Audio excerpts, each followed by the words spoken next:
हिंदू अखबार के आज के एडिटोरियल एनालिसिस में आपका स्वागत है। क्या सरकारी नियम किसी देश की वैज्ञानिक तरक्की की राह में रोड़ा बन सकते हैं? सोचकर थोड़ा अजीब लगता है ना? पर आज हम इसी उलझे हुए सवाल को समझेंगे। हम ये देखेंगे कि कैसे भारत में खरीद फरोख्त के लिए बनाए गए नियम अनजाने में ही सही इनोवेशन का गला घोट रहे हैं और कैसे सिर्फ कुछ सुधार करके एक राष्ट्र का भविष्य संवारा जा सकता है। तो चलिए इसी बड़े सवाल से शुरू करते हैं। यही वो पहेली है जिसे हम आज सुलझाने वाले हैं कि कैसे अच्छी नीयत से बनाए गए नियम ही अनजाने में रिसर्च और डेवलपमेंट की रफ्तार पर ब्रेक लगा देते हैं। तो आज हम 4 हिस्सों में इस पूरे मामले को समझेंगे। पहले हम समस्या की जड़ को जानेंगे, फिर देखेंगे कि भारत ने हाल ही में क्या कदम उठाए हैं। इसके बाद दुनिया के इनोवेटिव देश क्या कर रहे हैं और आखिर में भारत के लिए आगे का रास्ता क्या हो सकता है। तो सबसे पहले बात करते हैं खरीद के इस विरोधाभास की। यहाँ हम ये देखेंगे कि कैसे वो नियम जो ईमानदारी और पारदर्शिता लाने के लिए बनाए गए थे, असल में अच्छे से ज्यादा बुरा कर रहे हैं। यहीं पर सारा विरोधाभास छिपा है। देखिए, एक तरफ तो नियम बनाए जाते हैं पारदर्शिता के लिए, धोखाधड़ी रोकने के लिए, जो कि बहुत अच्छी बात है। लेकिन असल में होता क्या है? इसका एक अनचाहा नतीजा निकलता है। वैज्ञानिकों के हाथ बंद जाते हैं। नियमों के पालन पर इतना ज्यादा जोर होता है कि उनकी असल वैज्ञानिक जरूरतें पीछे छूट जाती हैं, जिससे घटिया सामान मिलता है और इनोवेशन रुक जाता है। भारत में इसका सबसे बड़ा उदाहरण है गवर्नमेंट ई मार्केटप्लेस यानी जेम पोर्टल। अब सबको एक ही प्लेटफॉर्म से खरीदने के लिए मजबूर करने का मतलब ये हुआ कि वैज्ञानिकों को खास और जरूरी उपकरणों के लिए भी लंबी और थकाऊ प्रक्रियाओं से गुजरना पड़ता था। और तो और अक्सर जेम पर मौजूद विक्रेता खराब क्वालिटी का सामान देते थे, जिसका सीधा असर रिसर्च पर पड़ता था। तो इस समस्या से निपटने के लिए क्या किया गया है? सरकार हाल ही में कुछ बदलाव लेकर आई है। ये एक जरूरी कदम है, लेकिन सवाल ये है कि क्या ये काफी है? जून 2025 में 2 बड़े बदलाव हुए। पहला, संस्थानों के प्रमुखों को भी अधिकार दिया गया है कि वो विशेष उपकरणों के लिए जेम पोर्टल से खरीदने को मजबूर नहीं हैं। और दूसरा, R&D के लिए सीधी खरीद की सीमा 1 लाख से बढ़ाकर 2 लाख रुपए कर दी गई है। और ये बदलाव क्यों हुए? क्योंकि वैज्ञानिक कम्युनिटी लगातार इसकी शिकायत कर रही थी।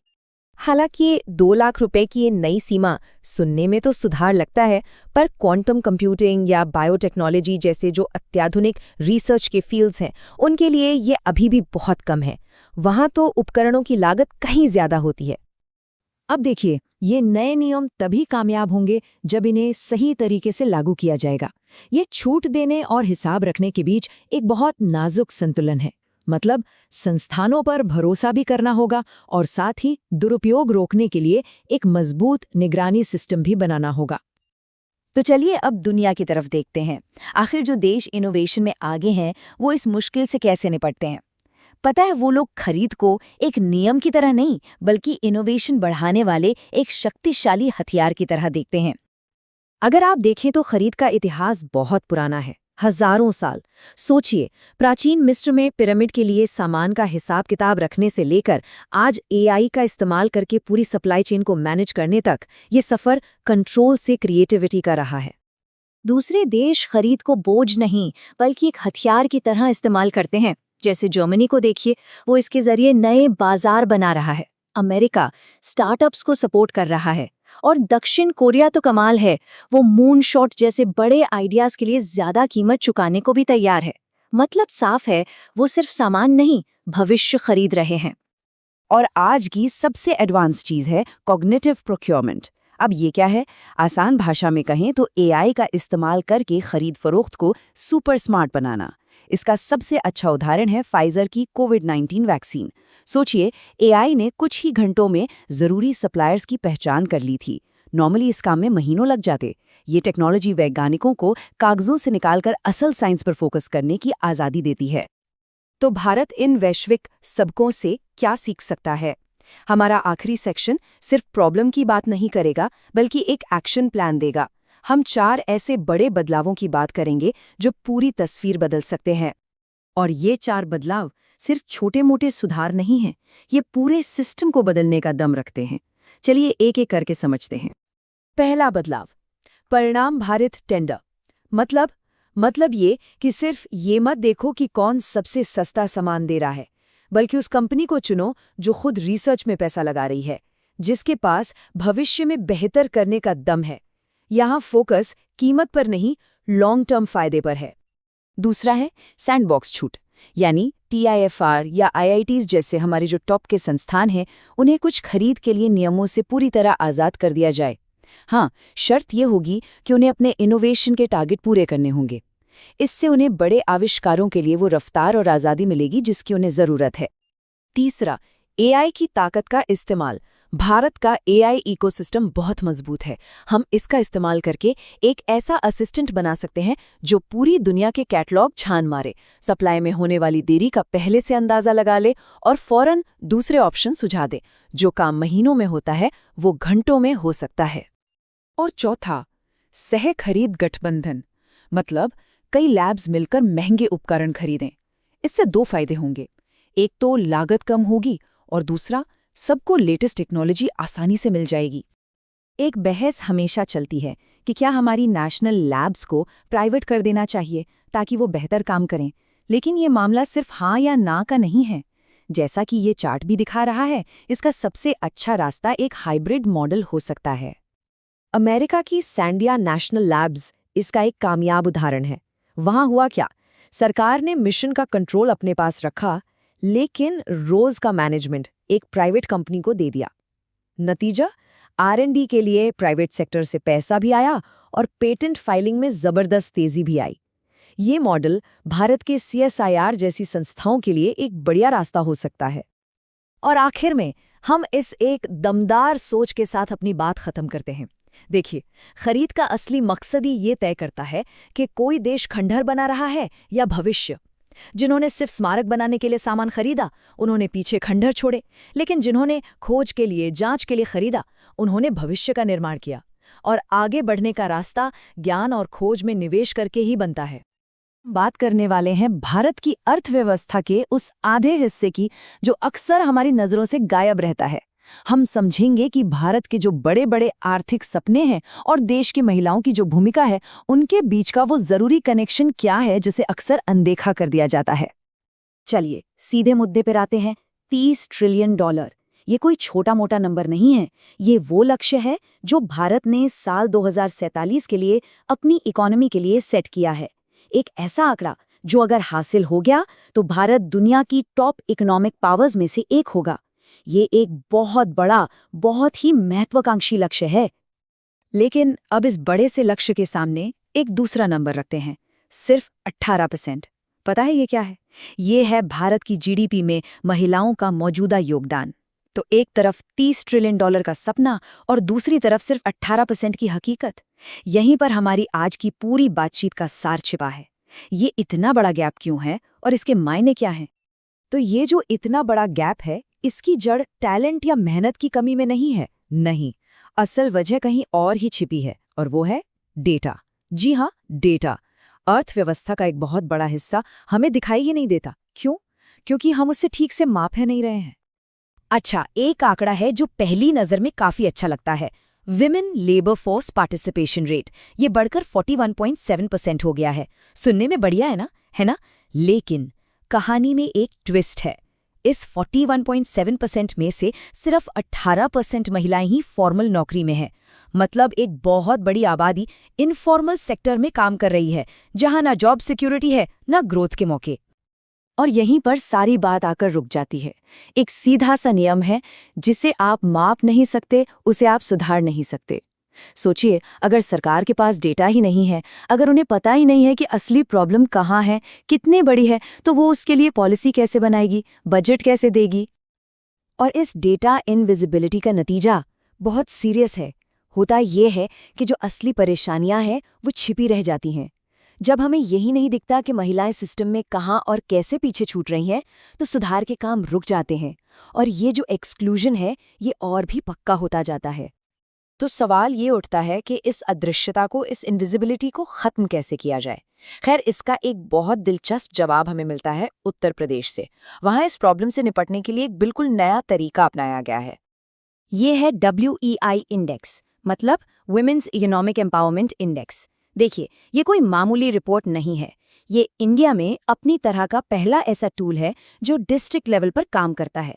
इसका एक ही मकसद है, जो अनदेखा है उसे सबके सामने लाना, महिलाओं की इकोनॉमिक भागीदारी को हर एंगल से मापना ताकि उस पर एक्शन लिया जा सके। और ये इंडेक्स सिर्फ एक स्कोर नहीं देता, ये 5 जरूरी चीजों पर नजर रखता है। पहला, एम्प्लॉयमेंट मतलब रोजगार। दूसरा, एजुकेशन और स्किलिंग। तीसरा, एंटरप्रेन्योरशिप यानी खुद का काम शुरू करने के मौके। चौथा, लाइवलीहुड और मोबिलिटी मतलब उनकी आजीविका कितनी स्टेबल है और वो कितनी आज़ादी से आ जा सकती हैं। और पांचवा, सबसे जरूरी, सेफ्टी और इंफ्रास्ट्रक्चर। जब इन 5 पिलर्स को एक साथ देखा जाता है तब जाकर एक क्लियर और एक्शन लेने लायक तस्वीर सामने आती है। तो ठीक है, इंडेक्स तो बन गया, पर इससे पता क्या चला? चलिए देखते हैं कि इस डेटा ने सिर्फ नंबर नहीं बल्कि इस सिस्टम की कौन सी बड़ी खामियों को उजागर किया। यहाँ एक बहुत ही इंटरेस्टिंग चीज देखने को मिली।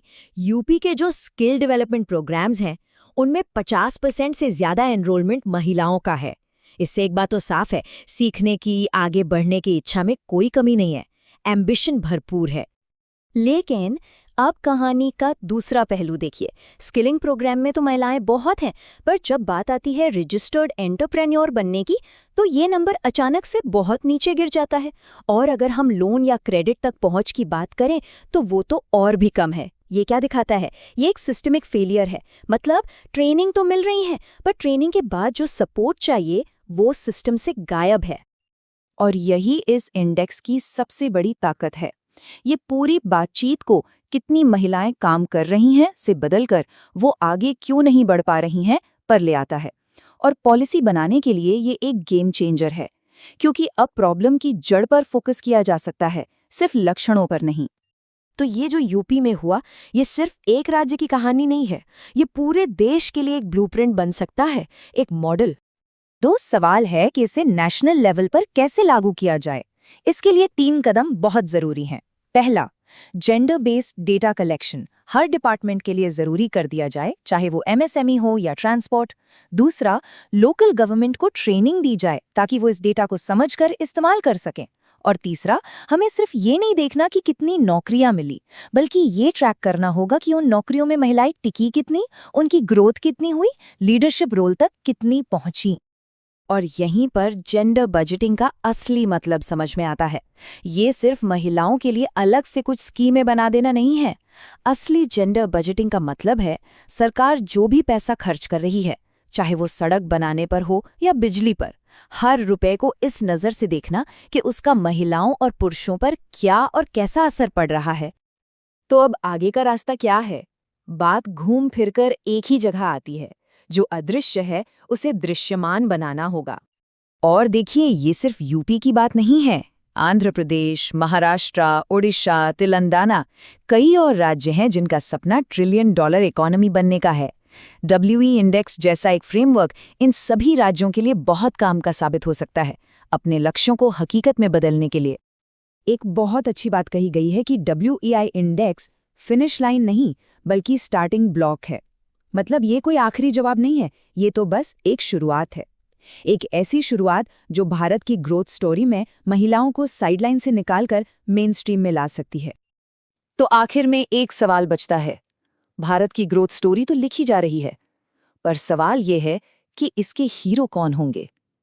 क्या ये कहानी सिर्फ आधी आबादी के दम पर लिखी जाएगी, या फिर हम उस अदृश्य आधे हिस्से को भी इसका नायक बनाएंगे ताकि ये कहानी वाकई में पूरी हो सके? पर जो है अमेरिका में गहराता हुआ राजनीतिक ध्रुवीकरण। ये एक ऐसी कहानी है जिसमें एक देश की राजनीति में दरारें लगातार गहरी होती जा रही हैं, और आज हम इसी की तह तक जाने की कोशिश करेंगे। अमेरिका का ये बढ़ता हुआ राजनीतिक बंटवारा सिर्फ एक देश की अंदरूनी कहानी नहीं है, बल्कि एक ऐसी लहर है जिसका असर पूरी दुनिया महसूस कर रही है। आइए मिलकर समझते हैं कि आखिर ये सब हो क्यों रहा है और इसके पीछे की वजह क्या है। इस पूरी तस्वीर को समझने के लिए हम इसे 5 हिस्सों में देखेंगे। शुरुआत करेंगे एक हिंसक घटना से जो असल में एक लक्षण है। फिर हम उस गहरे विभाजन की बात करेंगे जो असली बीमारी है। उस गुस्से की जड़ों को खोदेंगे, देखेंगे कि कैसे ये सब अमेरिका और दुनिया को बदल रहा है, और आखिर में ये सवाल उठाएंगे कि क्या इससे बाहर निकलने का कोई रास्ता है। हमारी पड़ताल की शुरुआत एक हमले से होती है। पर रुकिए, ये कोई आम जुर्म की कहानी नहीं है। ये उस गहरे राजनीतिक रोग का एक लक्षण है जिसने पूरे देश को अपनी गिरफ्त में ले लिया है। जरा इस बात की गंभीरता को समझिए। जब विचारों के मतभेद को निपटाने के लिए हिंसा का इस्तेमाल होने लगे, तो ये किसी भी लोकतंत्र के लिए एक बहुत ही खतरनाक संकेत होता है। तो असल में हुआ क्या था? चार्ली कर्क, जो एक जाने माने कट्टर रूढ़िवादी विचारक हैं, उन पर हमला हुआ। और देखिए कैसी विडंबना है कि कर्क खुद बंदूक रखने के अधिकारों के बहुत बड़े समर्थक हैं।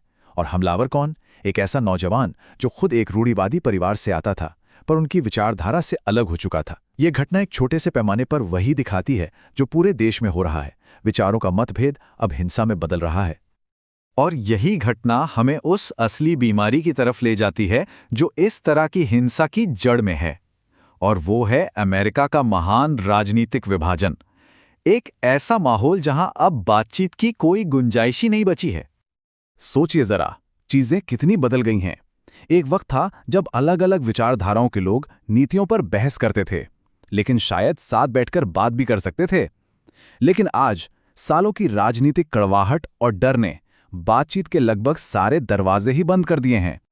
तो सवाल यही उठता है कि जब बातचीत के रास्ते बंद हो जाते हैं, तब होता क्या है? होता यह है कि डर और हताशा अपनी जगह बना लेते हैं, और यही हमें समस्या की असली जड़ों तक ले जाता है। तो आखिर इस गुस्से और बंटवारे की आग में घी कौन डाल रहा है? पड़ताल बताती है कि इसके पीछे कुछ खास तरह की विचारधाराएं काम कर रही हैं। चलिए एक एक करके इन्हें समझते हैं। इस विभाजनकारी राजनीति के आप कह सकते हैं कि 5 मुख्य स्तंभ हैं। पहला है देशजवाद, यानी हम पहले की सोच। दूसरा संशोधनवाद, जो इतिहास को अपनी सहूलियत के हिसाब से बदलने की कोशिश है। फिर आता है अपवर्जन, यानी कुछ समूहों को समाज से बाहर रखने की सोच। इसके साथ जुड़ती है कट्टर धार्मिकता, और इन सब का नतीजा होता है विविधता के प्रति एक गहरी असहिष्णुता, यानी जो हमसे अलग है वो गलत है। इनमें से देशजवाद को समझना खास तौर पर जरूरी है। ये वो विचारधारा है जो कहती है कि देश के संसाधनों पर पहला हक यहीं जन्मे लोगों का है, बाहर से आए लोगों का नहीं। और यही सोच अक्सर आप्रवासन पर होने वाली तीखी बहसों की जड़ में होती है। अब देखिए, जब कोई देश अंदर से इतना बढ़ जाता है, तो इसका असर सिर्फ उसकी सीमाओं के अंदर नहीं रहता, इसका असर पूरी दुनिया पर पड़ता है। अमेरिका आज एक ऐसे चौराहे पर खड़ा है जहां उसकी अपनी पहचान ही दांव पर लगी है। तो पहले देखते हैं कि अमेरिका के अंदर इसका क्या प्रभाव पड़ रहा है। सबसे पहले तो अल्पसंख्यकों को राजनीतिक बहस से किनारे कर दिया गया है। अपनी हताशा निकालने के लिए बंदूक संस्कृति एक खतरनाक जरिया बन रही है। वहीं राजनीतिक समीकरण भी बदल गए हैं। डेमोक्रेट्स बचाव की मुद्रा में हैं, जबकि रिपब्लिकन पार्टी एक नए और ज्यादा आक्रामक रूढ़िवाद की ओर बढ़ रही है। और अब बात करते हैं कि दुनिया भर में इसका असर क्या हो रहा है। देखिए, दुनिया के मंच पर प्रदर्शनकारियों पर हुई कार्रवाई और कठोर आप्रवासन नीतियों की वजह से अमेरिका की नैतिक साख पर सवाल उठे हैं। और आर्थिक मोर्चे पर टैरिफ नीतियों ने उस वॉशिंगटन कंसेंसस की नींव ही हिला दी है। ये वही समझौता था जिस पर दशकों से ग्लोबल ट्रेड और वैश्वीकरण टिका हुआ था। आज वो ढांचा चरमरा रहा है। तो इस अंधेरी सुरंग से बाहर निकलने का रास्ता क्या है? ये एक बहुत मुश्किल सवाल है। स्रोत का विश्लेषण हमें एक संभावित समाधान की तरफ इशारा तो करता है, लेकिन ये रास्ता चुनौतियों से भरा है। इस चुनौती की गहराई को समझना है तो बस ये एक आंकड़ा ही काफी है। 17। जी हां, 17 बार पूर्व राष्ट्रपति बराक ओबामा ने अपने कार्यकाल में गन कंट्रोल पर कोई ठोस कानून लाने की कोशिश की, और नतीजा हर बार नाकामी। ये दिखाता है कि राजनीतिक व्यवस्था इस मुद्दे पर कितनी जकड़ी हुई है। तो इस पूरे विश्लेषण का निचोड़ ये है कि इस समस्या का समाधान किसी एक कानून या नीति में नहीं है। एकमात्र उम्मीद अगर कोई है तो वो दोनों प्रमुख दलों रिपब्लिकन और डेमोक्रेट्स में एक नए और समझदार नेतृत्व के उभरने में है। ऐसा नेतृत्व जिसमें बंटवारे को खत्म करने और बातचीत को फिर से शुरू करने का साहस हो। और यहीं पर आकर हम एक बहुत बड़े सवाल के साथ रुक जाते हैं। क्या वाकई एक नया नेतृत्व उन जख्मों को भर सकता है जो इतने गहरे हो चुके हैं? ये एक ऐसा सवाल है जिसका जवाब शायद सिर्फ आने वाला वक्त ही दे पाएगा। क्या खेल का मैदान अब राजनीति का अखाड़ा बन गया है? आज हम यही देखने वाले हैं कि कैसे एक सीधा साधा क्रिकेट मैच सिर्फ एक खेल न रहकर दो देशों के बीच के तनाव का एक बड़ा सिंबल बन गया। तो हमारा अगला विषय है खेल और राजनीति का यही टकराव, और इसे समझने के लिए हम एक क्रिकेट मैच को जरिया बनाएंगे। जरा सोचिए, मैदान पर दो खिलाड़ियों का हाथ मिलाना एक आम सी बात है ना? पर क्या यही मामूली सा जेस्चर इतना पावरफुल हो सकता है कि वो एक बहुत बड़ा पॉलिटिकल स्टेटमेंट बन जाए? आज हम इसी सवाल की गहराई में उतरेंगे। तो इस पूरे विश्लेषण में हम सबसे पहले उस क्रिकेट मैच की बात करेंगे जो एक पॉलिटिकल फ्लैश पॉइंट बन गया। फिर देखेंगे कि कैसे इस पर एक हैरान करने वाली राजनीतिक सहमति बनी। इसके बाद हम क्रिकेट के डिप्लोमैटिक इतिहास पर भी एक नज़र डालेंगे और ये भी समझेंगे कि क्या खेल अब वाकई संघर्ष का एक थिएटर बनता जा रहा है। और आखिर में बात करेंगे कि खेल भावना को फिर से कैसे जिंदा किया जा सकता है। तो चलिए सबसे पहले ये समझते हैं कि आखिर ये सब शुरू कहाँ से हुआ। कैसे एक बिल्कुल सामान्य सी लगने वाली हरकत ने पूरे देश में एक जबरदस्त बहस छिड़ दी। तो बात है 14 सितंबर 2025 की। मौका था भारत पाकिस्तान के बीच एशिया कप मैच का, और विवाद तब खड़ा हुआ जब भारतीय कप्तान सूर्य कुमार यादव ने ये अनाउंस कर दिया कि उनकी टीम मैच के बाद पाकिस्तानी टीम से हाथ नहीं मिलाएगी। और इसके पीछे कारण क्या बताया गया? कारण था सरकार की नीति के साथ अलाइनमेंट। देखिए, ये फैसला सुनने में शायद छोटा लगे, पर इसका जो मैसेज था वो बहुत बड़ा था। और यहीं से ये मामला और भी ज्यादा इंटरेस्टिंग हो जाता है, क्योंकि इस एक मुद्दे पर देश के अंदर एक ऐसी पॉलिटिकल यूनिटी देखने को मिली जिसकी उम्मीद शायद ही किसी को थी। मतलब कमाल की बात यह थी कि कैसे एकदम अलग अलग पॉलिटिकल आइडियोलॉजी वाले नेता एक ही लाइन पर आ गए। आप देखिए, एक तरफ उद्धव ठाकरे इसे राष्ट्रीय भावना का अपमान बता रहे थे, तो दूसरी तरफ असदुद्दीन ओवैसी ने कमर्शियल इंटरेस्ट पर सवाल खड़े कर दिए। और बीजेपी लेड सरकार की जो पाकिस्तान से बातचीत न करने की पॉलिसी है, वो तो खैर सबको पता ही है। तो सवाल उठता है कि ये जो पॉलिटिकल दुश्मन थे, ये अचानक एक साथ कैसे आ गए? इसकी वजह छिपी है राष्ट्रीय एकजुटता या नेशनल सॉलिडारिटी के आइडिया में। होता ये है कि जब बात देश के सम्मान या राष्ट्रीय गौरव की आती है, तो अक्सर पॉलिटिकल मतभेद पीछे छूट जाते हैं और एक कलेक्टिव आवाज सुनाई देने लगती है।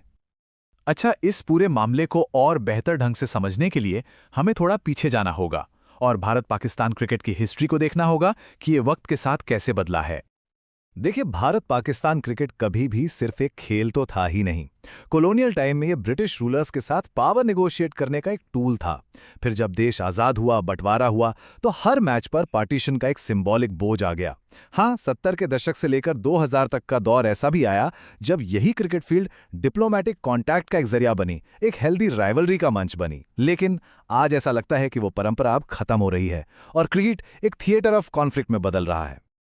और यही बात हमें इस विश्लेषण के सबसे जरूरी सवाल पर ले आती है। क्या खेल को जंग का मैदान बना देना सही है? इस पूरी बहस का निचोड़ शायद इस एक लाइन में है।